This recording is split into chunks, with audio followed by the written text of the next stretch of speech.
Hello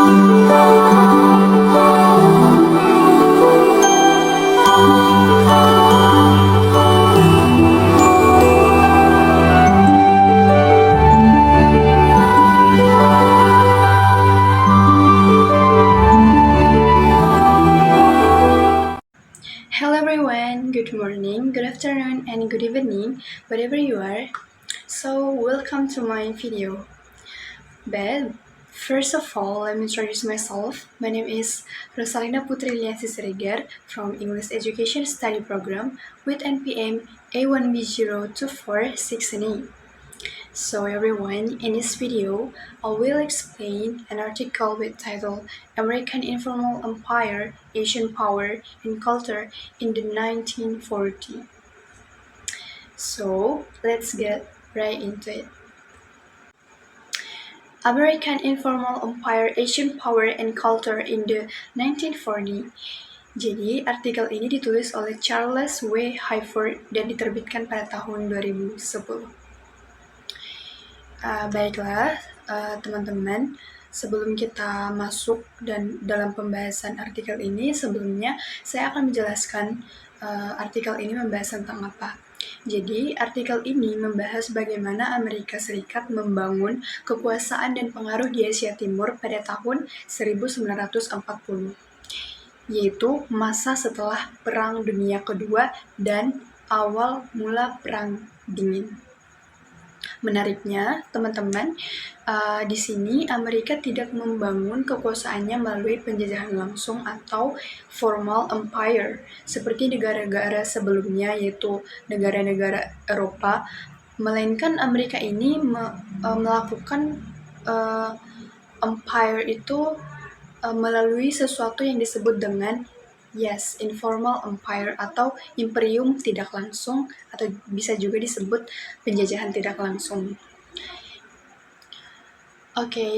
Everyone, kita akan membahas seperti yang kita tahu, mungkin banyak yang belum tahu ya, apa itu informal empire.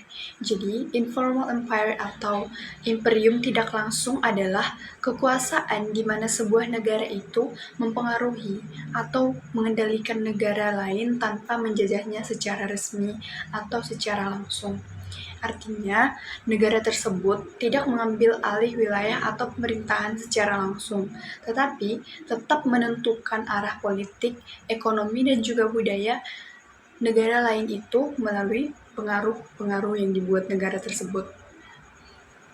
Jadi, informal empire adalah bentuk kekuasaan yang halus, yang tidak terlihat seperti penjajahan, tetapi tetap memberi kendali besar terhadap negara lain. Yang dimana di sini teman-teman, negara Amerika tidak menaklukkan negara lain melalui kekuatan militer, melainkan dengan ekonomi, budaya, dan juga politik. Nah, sekarang kita akan membahas cara-cara yang digunakan oleh negara Amerika pada masa 1940 untuk menaklukkan negara lain. Jadi, strategi yang pertama yaitu melalui ekonomi. Jadi, teman-teman, setelah Perang Dunia Kedua, banyak negara mengalami kehancuran ekonomi. Nah, disinilah negara Amerika memberikan bantuan seperti bantuan dana dan juga program pembangunan. Namun, bantuan tersebut biasanya disertai dengan syarat yang dimana negara penerima harus mengikuti sistem ekonomi dan kebijakan yang sejalan dengan kepentingan negara Amerika, yaitu seperti kapitalisme dan juga perdagangan bebas. Nah, teman-teman, dengan cara inilah Amerika dapat mempengaruhi arah kebijakan ekonomi negara lain, terlebih lagi negara-negara Asia. Yang kedua itu yaitu melalui budaya. Budaya Amerika menyebar dengan sangat luas. Seperti yang kita ketahui, film Hollywood, musik, fashion, gaya hidup modern, dan juga bahasa Inggris itu kan berasal dari negara Amerika. Nah, banyak masyarakat dunia yang mengagumi budaya Amerika dan hampir banyak juga yang menirunya.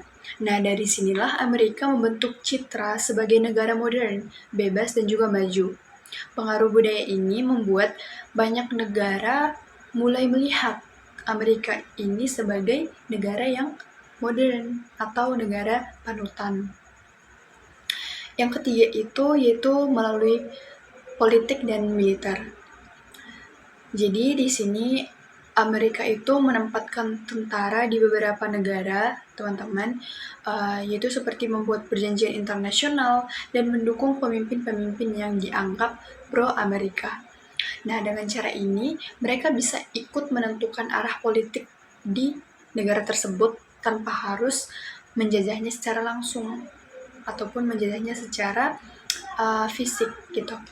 Jadi, meskipun negara-negara itu tidak dijajah secara resmi atau secara langsung, teman-teman, mereka itu tetap bisa menguasai suatu negara atau tetap berada di bawah pengaruh kuat Amerika Serikat.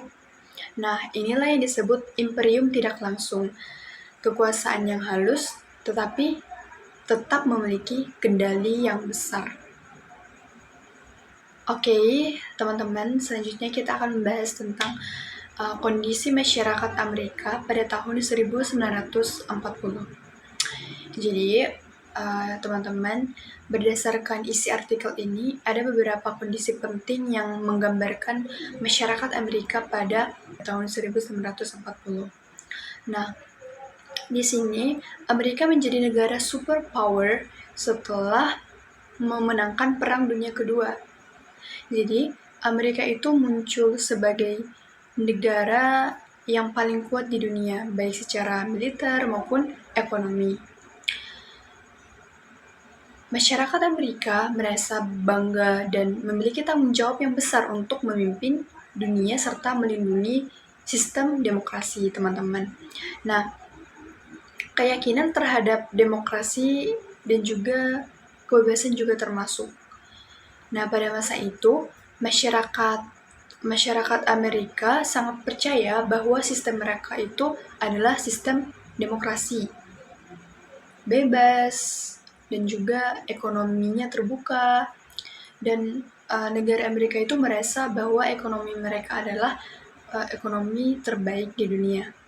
Mereka merasa perlu memperkenalkan dan menyebarkan nilai-nilai tersebut ke negara lain, termasuk di kawasan Asia. Dalam pandangan mereka, Amerika bukan sedang menjajah, tetapi membantu membawa kemajuan dan kebebasan, yang dimana masih ada sikap rasis dan superior. Walaupun Amerika itu sering disebut sebagai negara yang modern, ataupun sering berbicara tentang kebebasan, kesetaraan, kenyataannya negara Amerika itu masih banyak memiliki sikap rasis, terutama terhadap orang Asia. Jadi, meskipun mereka ingin membantu, namun ada perasaan bahwa mereka itu lebih tinggi dan lebih maju dibanding bangsa lain, teman-teman. Nah, hal ini menciptakan kontradiksi antara cita-cita moral Amerika dan perilaku masyarakatnya sendiri. Perubahan dari idealisme ke politik kekuasaan. Nah, ini poin yang selanjutnya ya, teman-teman. Nah, pada awalnya Amerika bersemangat menyebarkan perdamaian dan nilai kemanusiaan. Namun, setelah perang mereka itu menyadari bahwa dunia ini dipengaruhi oleh kekuatan politik dan juga kepentingan ekonomi. Nah, dari sinilah muncul yang namanya Perang Dingin antara Amerika dan Uni Soviet. Karena keduanya berusaha untuk memperluas pengaruh dunia. Jadi teman-teman, kesimpulan yang bisa kita ambil dari artikel ini adalah dapat disimpulkan bahwa Amerika pada tahun 1940-an itu sedang berada pada masa penting dalam sejarahnya. Negara ini tumbuh menjadi kekuatan besar dunia dan berusaha mempengaruhi negara lain, bukan melalui penjajahan langsung, tetapi melalui kekuatan ekonomi, budaya, dan juga politik, seperti yang sudah saya jelaskan tadi. Nah, inilah yang disebut dengan imperium tidak langsung. Cara baru Amerika mempertahankan kekuasaan dengan pengaruh-pengaruh yang mereka buat, bukan dengan penjajahan secara langsung. Nah, kondisi ini juga mencerminkan masyarakat Amerika yang percaya diri, idealis, tetapi mulai menghadapi realitas politik dunia yang penuh dengan kepentingan-kepentingan. Okay, everyone, I think that's all from me. Semoga video ini dapat bermanfaat bagi kita semua. So, if there are any mispronunciation of words, please forgive. Thank you, everyone.